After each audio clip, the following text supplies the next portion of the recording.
We appreciate you for listening to our space. If you want early access to rewards for our new game Surge, visit surge.metafide.io to claim your spot on the waitlist today. That's surge.metafide.io. We're excited to see you there. All right. How's it going, everybody? Frank Spicer, your co-host, CEO of Metafide. With us is Matt Cross and Big Worm Search Torah. Just want to say hi to everybody else out there that's listening in and will listen later. We got the world losing its damn mind, but Bitcoin seems like it's doing all right in between 104, 105 today, and just chugging along. So there's hope for that. How's everybody doing? How you doing, Matt? Hey, thanks for the good intro. Yeah, doing well today. Our first nice hot day. We have a heat wave coming into New York right now. So, just try to step outside for a second, absorb some of that vitamin D. The whole team likes to stay pretty healthy over here at Metafide. How about you, Serge? How you doing? Yeah, I'm doing good here. I mean, I'm not too far away from you, Matt. Feeling the heat today. I think we might have some thunderstorms coming in. So hopefully we get the space in before then, but otherwise doing well. All right, perfect. Yeah, that's because Serge lives out in the woods and his Wi-Fi isn't so good over there. Sometimes it's like a third world country. But I understand there's a monopoly on internet over here for some reason. Yeah. Awesome. It was a great introduction by Frank as well. I know like Frank's got to be on mute, but and he may only get this reference, but he reminded me of for any Red Sox fans out there, Kurt from the Car. It was the infamous time when I don't even remember who Kurt Schilling is, but he helped the Red Sox win the 2004 World Series, and they were dogging him on the radio. And then they had a caller called Kurt from the Car, and it was Kurt Schilling that called in the radio station. And he bashed the radio host. So I don't know why Frank from the Car starting the space reminded me of that, but that's what it reminded me of. That's pretty funny. All right, Yeah. let's get into things today. So today we're going to be talking about a little bit of the Genius Act and also the Clarity Act as well. So, we kind of have this internal debate of legal clarity or is it legal capture? The crypto reform debate, is this going to be a green light or red tape for the upcoming, possible DeFi summer or rest of, the crypto industry moving forward? So before we get into details really quickly, I just want to ask Serge, what does reform mean to you? I mean, what reform, means to me is really setting up the guardrails and establishing certainty, so that innovation can happen, in the world of crypto. And I think what it did mean up until this fall or this year-ish is how to police it. And that tide I can see is changing, whether we talk about Genius, we talk about Micah, however you pronounce it. And they're setting up rules so that people can play fairly and investors can feel, good with their investments or their money in the system. Perfect. What about you? What do you think about it, Matt? Reform to me just means like giving people the legal guidelines and the clarity for them to be able to do the best work. I find a lot of the time that if you don't have those guidelines, people people tend to walk around the edge of it and they're afraid to fully engage because they don't know, oh man, am I going to do something that's going to get me in trouble? I might have a family, something long term I need to look out for. I can't have this stain on my record or have some guy busting down my door trying to put me in a jumpsuit just because I tried to further a technology. And I think that's been, disincentive for a ton of crypto founders where they tried to play it the safe way and they tried to already do what was done instead of being innovative and adding new ideas to the space. So I always saw a lot of this as blockers. And now that we can start to have these frameworks, we're going to see a ton more founders come into the space and it's going to be more legitimized where you can be proud to go tell your family about this every Thanksgiving dinner. Yeah, it's interesting that you say that, and I agree with you. One thing that's interesting, the Genius Act, and I'm not sure if you saw kind of the different points that were in there.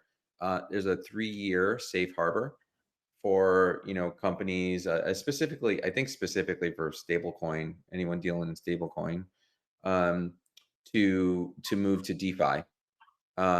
So they have like 3 years to do that, and if they don't do that, it looks like there's some penalties for them to do that. What are your thoughts around that? I know your thoughts around DeFi and having sort of that provision in the Genius Act and what it does for us and well, for the industry first of all, but then also for us. Yeah, I mean, I think it is good to have some type of penalties, especially for stable coins. I think this is a really serious framework. There is always chance for manipulation, and that could be, a flaw in the entire crypto ecosystem.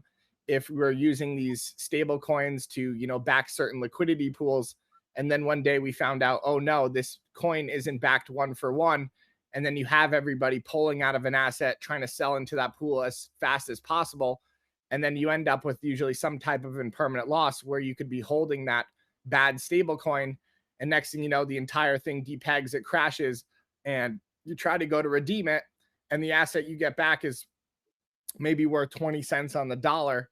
And we can't have that in this industry because we're already super volatile. We need some type of stability to grow. So, Right. well, I'm going to Yeah. sort of talk a little bit about, the Genius Act and really what this means right now. So the Sure. Genius Act is a landmark bill that lays down the first ever federal framework for stablecoin issuers. And what was great about this is it passed 68-30 with strong bipartisan support. And it was the first major crypto bill to ever clear the Senate. So now we're going to be heading to the White House for the final approval. So it'll be really interesting to see how that goes down. But I'm just excited in general I mean, because we I can have pretty been much. talking I about think it. I can bet how that's going to go down, Matt. How do you think? You think it's I, going to I go think down? I think Good? that's it. I think that's. I mean, it's our first ever crypto president. He's got his own meme coin. He wants to make the U.S. the crypto capital of the world. I got a strong yes on this one. I don't Yeah. think he's going to veto it. All right. Yeah, I think so too. I think this has been a necessary, bill for the growth of our industry, and also a great way to, sell US debt off into the rest of the world and try to, shorten up that tax deficit. So I'm very excited about that. And then, really, what is the Genius Act? So I'll sum it up for everyone in a few ways, just a generalized way of what it means, and then also how it applies to stable coins. So, in simple terms, the Genius Act is a law that helps the US become a leader in AI, but in a safe way. It gives money to researchers, it helps train people for AI jobs, and it encourages schools, companies, and governments to work together. And how does this all apply to crypto? So, AI and crypto research, right? So, you have more government support that could go towards AI powered crypto tools like smart contract auditing or even AI agents on chain, which I know have always been popular. I still have yet to see a real AI agent on chain. A lot of people claim to be using AI, but usually they're not. Of course, we are a real AI company. Frank's been on the front lines of AI for 15 plus years, but getting myself off track here. The public private projects as well. So, Web3 startups working on AI have a chance to partner with federal programs or get new types of funding out there. So, it'll be interesting to see if they ever do that, or how slow they are to give out the funding or what type of contingencies they put out with it. But it'll be cool to see some people work on some government projects and try to help the US with this. And then there are also new rules coming. So, as the government gets more involved in AI, crypto projects using AI, like DAOs or even prediction markets, might need to follow some national standards as well. So, I'm going to be watching that very tightly to see what goes on with prediction markets. So far, everything has been passed. A lot of these people have cleared their cases with the CFTC, and I'm expecting it to go smoothly as it has already gone prior. So, how does the Genius Act relate to stablecoin regulation? And what does this really mean for stablecoins? And why are we so excited about it? It means full one for one backing with cash or treasuries. So no matter what, if you hold that coin like USDC, you will always be able to redeem it one for one for its US dollar equivalent. So with treasuries, there's usually a slight, liquidation period. So you might have to wait a couple days, but at the end of the day, you're always going to get that dollar back And that's really important to create trust and security, because that allows people in other countries who might have a deflationary currency to be able, inflationary currency, to be able to hold US dollar and be really, secured with that, where they know, okay, no matter what, I could hold this dollar, it'll maintain its value. My currency might, inflate as time goes on, but anytime I want to just swap back into it, I can. And I can always use this as a bank account now too, because a lot of these people do not have access to banking. There's people who fully live in the crypto universe.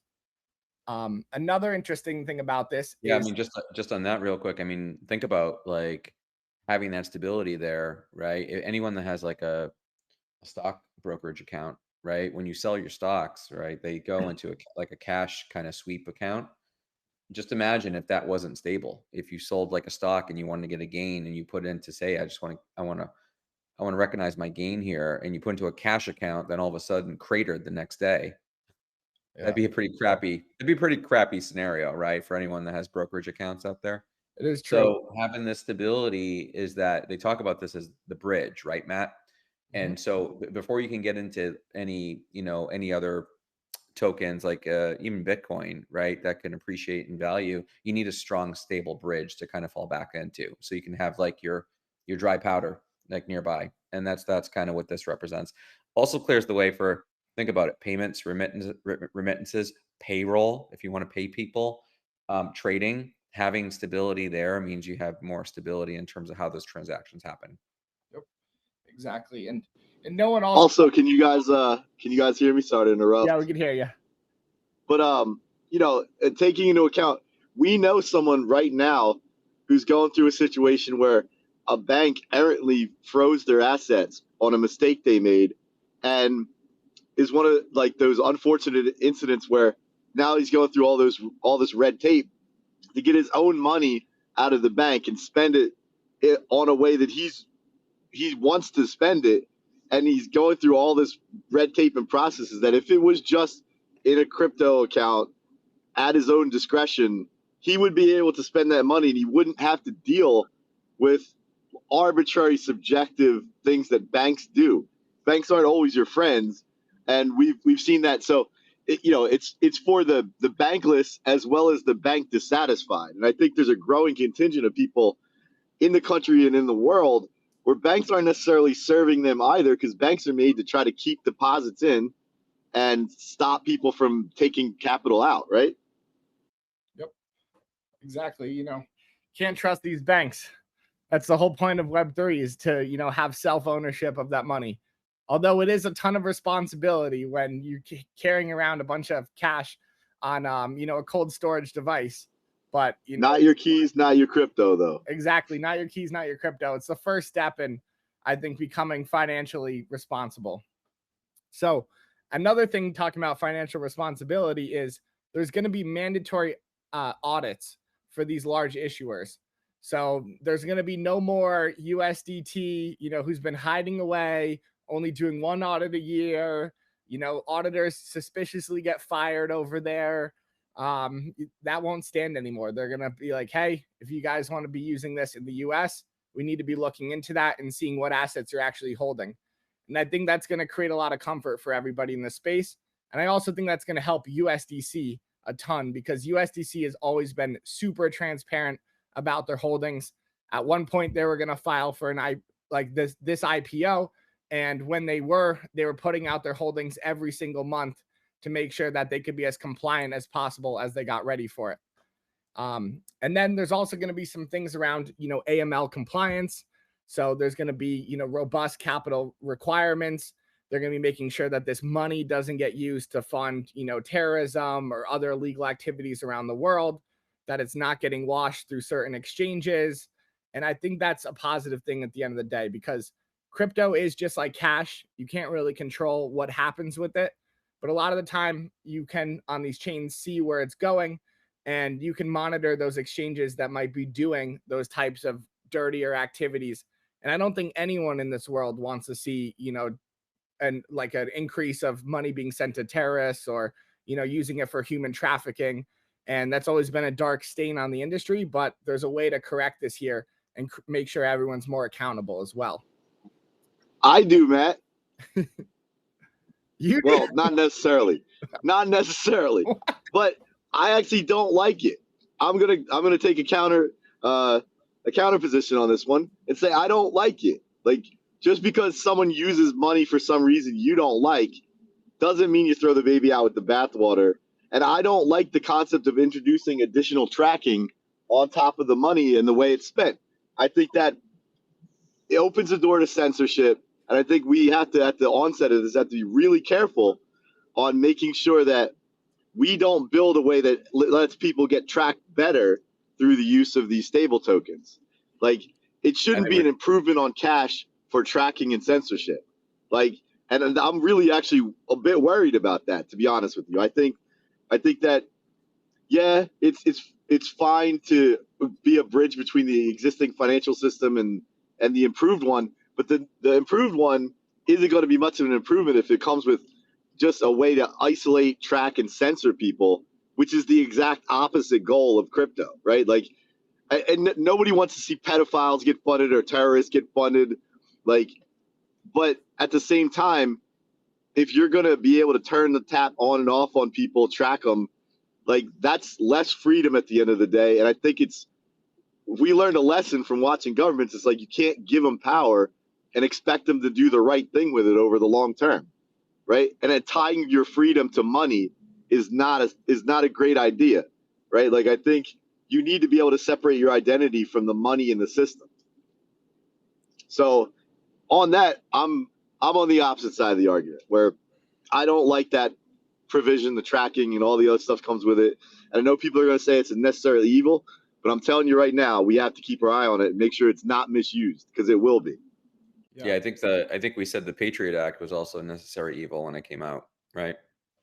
So for anyone that remembers the Patriot Act, because you and I are from the 1900s and that was not long into the century, I think you also recall the day the Patriot Act came out, I was against it. So I do recall. Like, yes, I was not fooled for a second that they had 1,000+ page bill ready to go that they all agreed to. And like, if you can get them all to agree to it, I'm sure it wasn't going to do anything good. And it turned out to be right. Warrantless searches, people harassing you, going through your luggage at the airport for no reason whatsoever other than they just felt like it. People tracking your communications. This could potentially be that on steroids, because everybody uses money. So again, I had to pipe up because this is one where I just couldn't sit this one out, because I think honestly, we really need to pay attention that we don't give too much power to people who say how you can and can't spend your money. Because it's one thing if you're harming people, but then who defines what's harming people? And then we're going to go down that road. So we got to be careful. Yeah.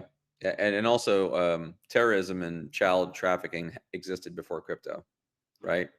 They're not the causes of crypto. So there's got to be other ways that right. Got to be other ways. Like in Scarface, Tony Montana pulled up with duffel bags full of cash, right? Like, no one was like, oh, we got to get rid of cash. Like, obviously not, right? It was like, oh, we got to stop Tony Montana from stacking drugs in Miami. So let's get Sosa out there and let's put a hit on him, right? That's what I'm saying. Let's put a hit on people misusing the money and just do what Sosa would have done. I know, fully agree with that. I know Serge can't respond to that, but yes. But I fully agree with that. Yeah, like, I'm being facetious, but for real, like, we shouldn't just get rid of cash and get rid of crypto, because you could potentially misuse it.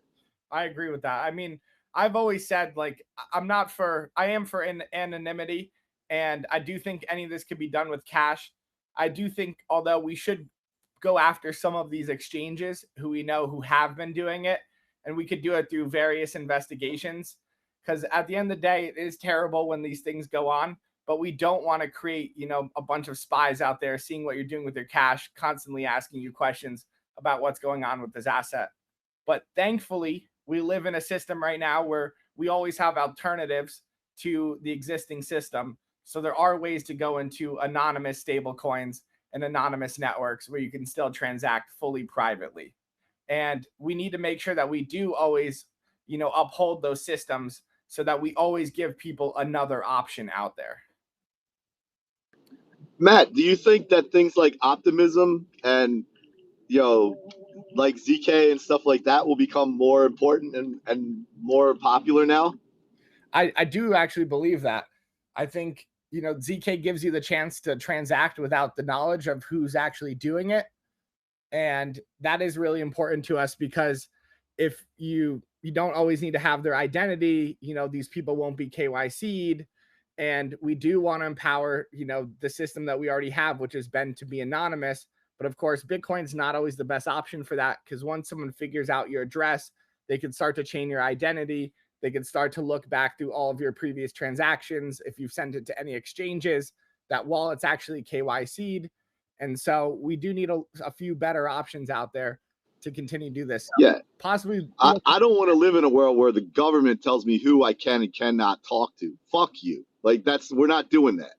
So let's move to something better. And yeah, I realize we got dangers out there, but like enough with this. Like, why should we trust these set of people to tell me who I can and cannot talk to? These are the same assholes shutting businesses down because they had a trumped up study 5 years ago, and now people don't have jobs and they're out in the street and they can't see their family members dying and stuff like that. I'm not gonna be okay with them telling me who I can and cannot speak with and interact with. 1,000% agree with that. Freedom. We're always for freedom at the end of the day. I'm Metafide. We'll die on this hill. So let's get into the Clarity Act then. So the House Financial Services and Agricultural Committees both approved the Clarity Act. The Clarity Act defines the regulatory roles of the SEC and the CFTC, which sets new rules for crypto exchanges and brokers and protects self-custody rights. So, really, what is the Clarity Act in a simple sense? AI must be clear and accountable. The Clarity Act is if a company uses AI to make decisions about people, like who gets a loan or who gets a job, they need to be honest about it. People should know when AI is being used, how it works, and who's responsible if it messes up at the end of the day. So, how does this all apply into crypto?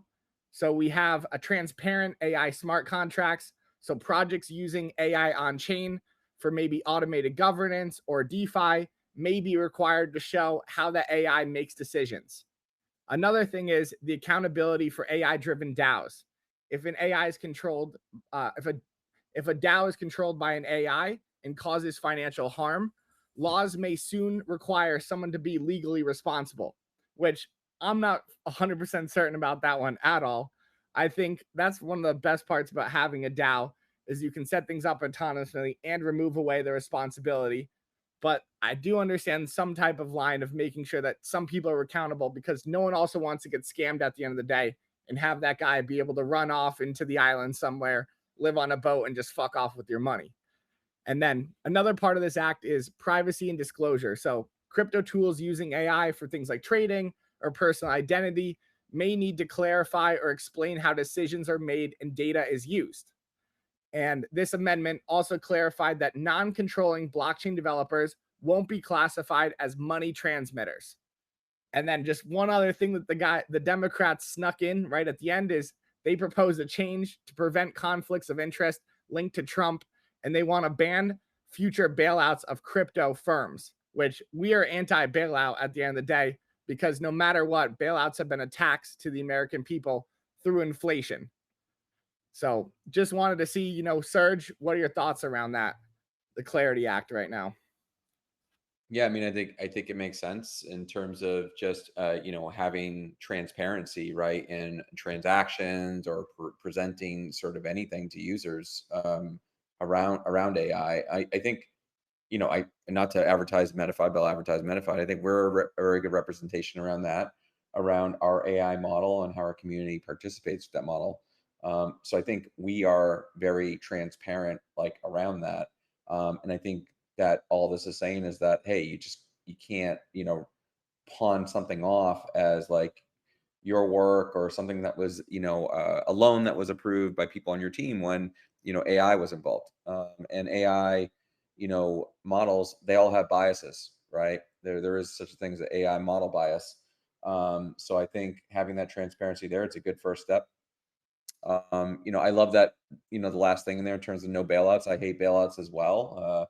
I was anti the bailouts and a lot of the bailouts that happened in 2008, although a lot of them were kind of needed. I thought, a lot of those firms should have just failed, because it just It's created the problems. reason.